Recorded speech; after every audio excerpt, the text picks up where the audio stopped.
La mayoría de estas memorias son poco claras y sin sentido, como el perseguir a otro niño en el patio de una casa en Carolina del Norte, intentar construir una balsa detrás de un departamento en el que viví en Pensilvania, y cosas como esas.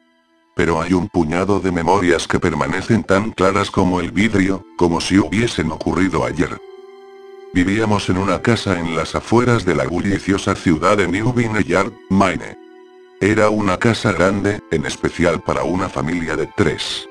Había una serie de cuartos que estaban totalmente desocupados, a los cuales no entré durante el tiempo en el que viví en esa casa. Supongo que era un desperdicio de espacio, pero era lo único que pudo rentar mi papá que le quedar cerca de su trabajo. Recuerdo que, en el día después de mi cumpleaños, tuve una fiebre tremenda. El doctor dijo que tenía mononucleosis, lo que, para mí, significaba más fiebre y no poder salir a jugar por al menos 3 semanas. Era un momento terrible para estar atado a la cama. Estábamos empacando para mudarnos a Pensilvania, y la mayoría de mis cosas ya estaban dentro de cajas, dejando mi cuarto casi vacío. Mi mamá me traía agua mineral y libros varias veces al día, los cuales servían como único entretenimiento durante estas semanas. No recuerdo exactamente cómo conocí al señor Bocón. Creo que fue una semana después de que diagnosticaron la mono. Mi primera memoria de la pequeña criatura fue de cuando le pregunté su nombre. Me dijo que lo llamara señor Bocón, porque tenía una boca enorme. De hecho, ahora que lo pienso, todo en su cara era enorme en comparación a su cuerpo, su cabeza, sus ojos, sus arrugadas orejas. Pero su boca, sin duda, era lo más grande. «¿Te pareces a un Furby?», le dije mientras miraba uno de mis libros. El señor Bocón se detuvo y me miró extrañado. «¿Furby? ¿Qué es un Furby?», me preguntó. «Tú sabes, si el juguete peludo con orejas enormes, lo puedes acariciar y alimentar, casi como una mascota real, o tú no necesitas uno de esos. No es lo mismo que tener un amigo real». Recuerdo que el señor Bocón se desaparecía cada vez que mi mamá iba a mi cuarto a revisarme. Se ocultaba bajo mi cama y me decía: «No quiero que tus papás me vean, tengo miedo de que ya no nos dejen jugar juntos».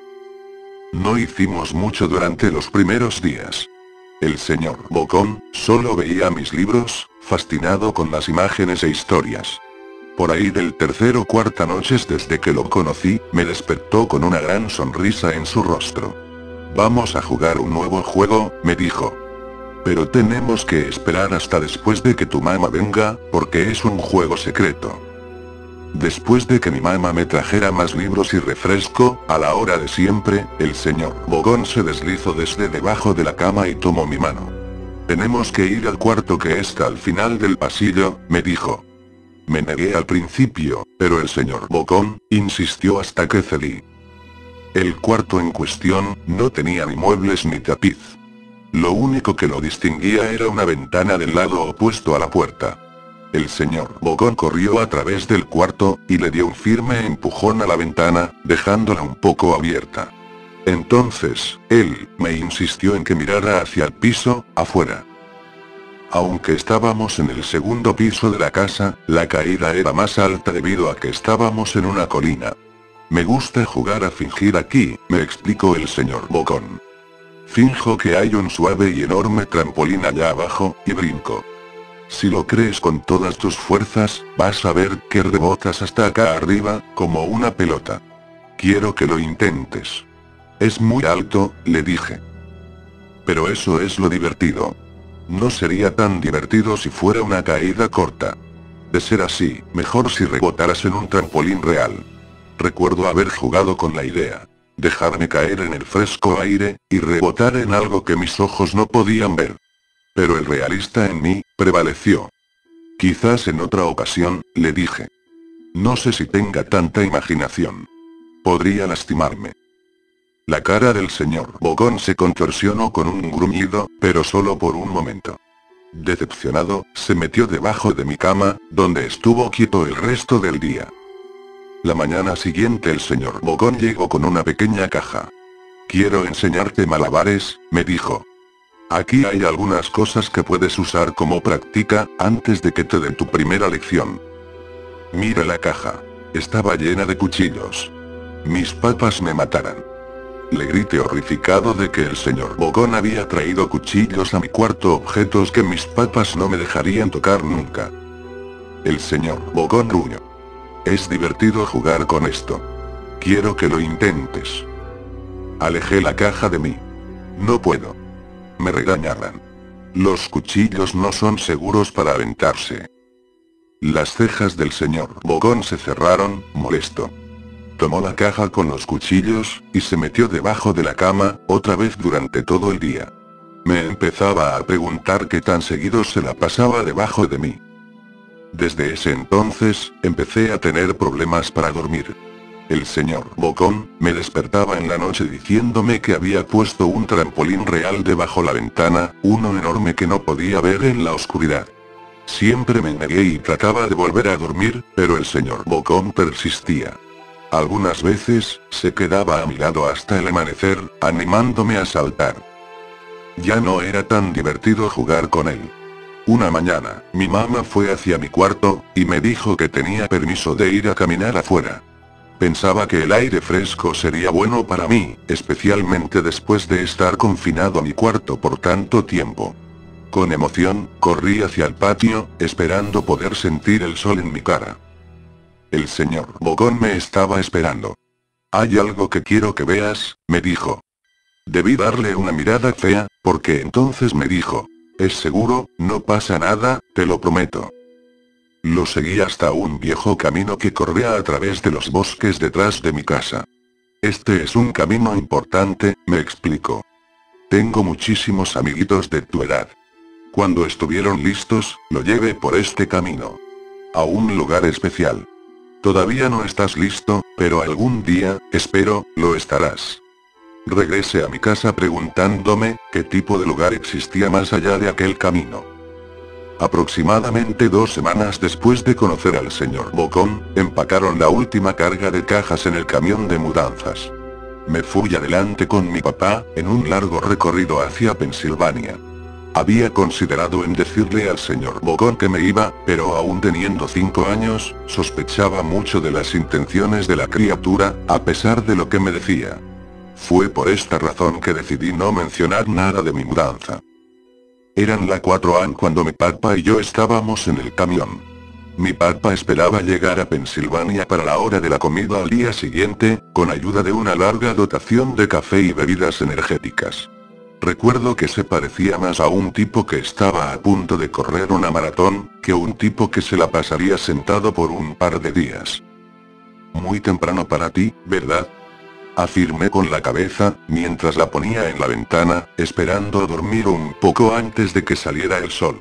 Sentí la mano de mi papá en mi hombro. Esta será la última mudanza, lo prometo. Sé que es difícil para ti, especialmente estando con esa enfermedad. Una vez que obtenga mi promoción, podremos quedarnos en un solo lugar, y hacer. Cuando el camión comenzó a moverse, vi la silueta del señor Bogón en la ventana de mi cuarto. Parado, inmóvil, se despidió lastimosamente con su mano. No me despedí. Años después, regresé a New Vineyard. El terreno donde se encontraba mi casa estaba vacío, a excepción de los cimientos. Resulta que la casa se quemó algunos años después de que yo y mi familia nos fuimos. Por curiosidad, busqué el camino que el señor Bogón me enseñó, y al encontrarlo, decidí seguirlo. Una parte de mí esperaba que el señor Bogón saltara sobre mí de repente, y me espantara dándome un infarto, pero tenía la sensación de que el señor Bogón ya no se encontraba en ese lugar, como si de alguna manera él estuviese atado a la casa que ya no existe. El camino llevaba a uno de los cementerios de New Vineyard. Al ver muchas de las tumbas, pude darme cuenta que la mayoría pertenecía a niños no mayores de 9 años. Recorrí el cementerio entero y no podía dejar de notar todos los niños muertos. Mientras más caminaba, más niños habían. Al ver todo el cementerio, volví por donde vine. Mientras iba por ese camino, al igual que cuando iba, tenía el presentimiento de que el señor Bogón se lanzaría a asustarme, solo que esta vez era un sentimiento aún más fuerte y más desesperante, ya que pensaba que también querría terminar lo que empezó. Salí del camino, y nada pasó. Así que confirmé lo que antes había considerado.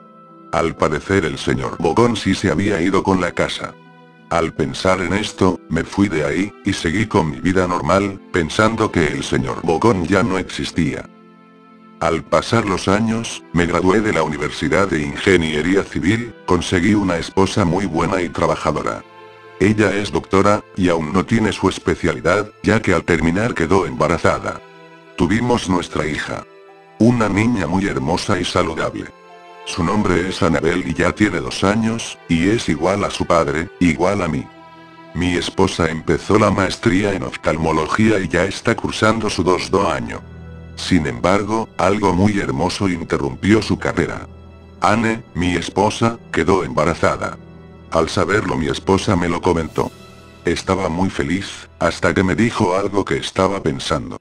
Me pidió que construyera una casa para que viviéramos todos. Ella, yo, y nuestros hijos actuales y los que vendrán. Eso no es nada, estábamos bien acomodados económicamente, el problema era el lugar de construcción. Quería que nuestros hijos pudieran contemplar la misma alegría que yo cuando vivíamos en la casa del señor Bogón, pero por supuesto, ella no sabía nada de eso. Pasaron los días y no podía dejar de pensar en eso, no podía permitir que mis hijos pasaran por eso, pero me di cuenta que no estaba preocupado por eso, sino porque había llegado el momento de enfrentar lo que me había pasado. Al final, pensé que estaba bien mudarnos ahí. Ya que mis hijos no vivirían encerrados como yo lo hacía, sino libres, y con la atención de sus padres. También recordé que el señor Bogón se había ido con la casa, y que no molestaría más. Me convencí de eso, y fui hasta mi esposa y le dije que empezaría la casa de inmediato, ya que acababa de terminar el edificio que construía. Empecé a construir la casa sin cesar, terminé muy entusiasmado por tener una casa propia, que incentivaba a los trabajadores para que se apuraran. Mientras construía, mi esposa dio a luz. Era un bebé muy hermoso, un varoncito. Lo llamé Marcos, y al igual que su hermana nació muy saludable. Meses luego, nos mudamos a la casa que construí.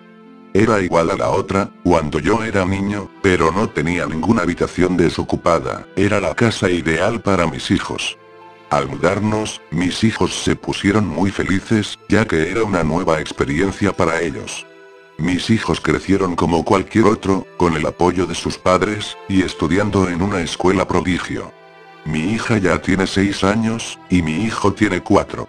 Siempre estaba con ellos, ya que tenía miedo que el señor Bogón apareciera. Pero mientras más tiempo pasábamos en la casa, más me olvidaba de eso. Empecé a tener problemas económicos, no vendía nada. Solo nos basábamos en nuestros ahorros, y en el trabajo de Anne. Las cosas se pusieron duras. Y cada vez más difícil. Tenía que estar más presente en el trabajo, incluso en la casa estaba pendiente de eso, y ese fue mi error. Tanto Anne como yo empezamos a descuidar a nuestros hijos, solo pensábamos en dinero. Un día, mientras no estábamos, mi hijo empezó a ver cosas, las cuales les contó a mi hija, que desde ahí también empezó a verlas. Eso que veían era mi pesadilla más grande, el señor Bogón. Poco a poco se ganó la confianza de mis hijos, igual que a mí. Pero mis hijos no fueron tan fuertes como yo lo fui. Un día fui a buscarlos a su habitación, ya que tenía mucho sin estar con ellos, y necesitaba su cariño. Entré a la habitación y no estaban. Los busqué por toda la casa, de pie a cabeza, no los encontré. Ahí me recordé de lo que había pasado. Desesperadamente fui hacia el cementerio que el señor Bogón quería llevarme. Al entrar vi que todo estaba igual, pero desesperado recorrí el cementerio buscando a mis hijos y al señor Bogón. Desde lejos, pude ver 2 tumbas separadas de las demás, y encima de ellas estaba el señor Bogón. Fui corriendo rápidamente y al llegar, él me dijo: tarde. Muy tarde. Lamento que tuve que hacer eso, es que no me diste otra opción. Pero y alguien tenía que sufrir las consecuencias de tus actos. Cuando te fuiste aquel día, siquiera sin despedirte y nunca me olvidé de ti, ¿sabes? Incluso cuando veía mientras destruían mi casa. No podía dejar de pensar y cómo fuiste el único niño que se escapó de mis manos. Tenía que hacer algo y tus hijos fueron el mejor remedio que pude pedir al decirme todo esto. Fui hacia él corriendo muy enojado y lo intenté agarrar. Pero al toparlo traspasé su cuerpo como si fuera una ilusión. Y volteándose hacia mí desapareció. Al volver a la casa, le dije a Anne lo sucedido. Y al ver la tumba de los niños me creyó. Destruí la casa y le dije a todo el mundo lo sucedido. Me entraron a un manicomio, mientras que a mi esposa le dejaron libre. Pasé los siguientes años de mi vida lamentando todo lo pasado. Pensaba en mis hijos, en mi esposa, mis padres, en el señor Bocón. Son cosas que no podía dejar de pensar. Pero algo frustrante me preocupaba, tenía miedo de que alguien volviera a construir una casa en ese lugar. Pasaban los años, y mientras Anne me visitaba nada pasaba con la casa, seguía destruida, tal como la dejé. Mi vejez se acerca, pero no me preocupo por eso. Solo me alegra que no tenga que revivir lo sucedido. Pasan los años, ya tengo 1000 arrugas en todo el cuerpo. Mi muerte se está acercando, ya lo vengo sintiendo desde hace mucho. Aún no se lo comento a Anne, no quiero preocuparla. Ya siento que la hora llega, siento como mi cuerpo no da para más. Me sentía feliz, ya que el señor Bogón nunca aparecería de nuevo. Tenía mucho sin tener decepciones, pero creo que la vida quería darme otra antes de morir. Anne llegó, muy triste al parecer. Supuse que le entristecía mi muerte, y era cierto. Pero nada le entristecía más que decirme la verdad. Me miró a los ojos, y segundos antes de morir y sentir como la vida se me escapa me dijo. Lamento decirte esto mi vida. Pero en el lugar de nuestra casa construirán un orfanato. Lo siento. Nunca pude superar esto, morí sabiendo que miles de niños iban a morir, igual que mis hijos. Igual como debía hacerlo yo.